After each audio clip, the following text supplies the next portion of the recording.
ಎಷ್ಟು ಸುಲಭವಾಗಿ ನಮ್ಮನ್ನು ಗದರಿಸ್ತಾ ಇದ್ದಾರೆ ನೋಡಿ. ಹೌದೌದು, ಹೇಗೂ ಇಲ್ಲಿವರೆಗೆ ಬಂದಿದ್ದೀರಾ. ಹೌದೌದು, ಆದಷ್ಟು ಬೇಗನೆ ಹೊರಟು ಹೋಗಿ ಎನ್ನುವ ಹಾಗೆ ಗದರಿಸ್ತಾ ಇದ್ದಾರೆ. ಹೌದೌದು, ಅಷ್ಟು ಸುಲಭವಾಗಿ ಹೋಗುವುದಕ್ಕಾಗ್ತದ? ನಾವು ಎಷ್ಟು ಗದರಿಸಿದ್ರು ಹೋಗ್ತೇವ? ಹೋಗುವುದಿಲ್ಲ. ಇಲ್ಲ ಇಲ್ಲ, ಅದು ಕೂಡ ಅವರು ಗದರಿಸಿದ್ರು ನಾವು ಹೋಗುದಿಲ್ಲ. ಯಾಕೆ? ನಮಗೆ ಸಿಗುವಂತದ್ದು ಸಿಗಬೇಕೋ ಬೇಡ? ಸಿಕ್ಕಿಲ್ಲ,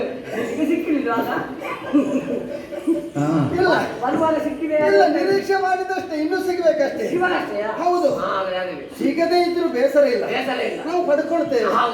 ಹಾಗೆ ಇಲ್ಲ, ಯಾವುದನ್ನು ನಾವು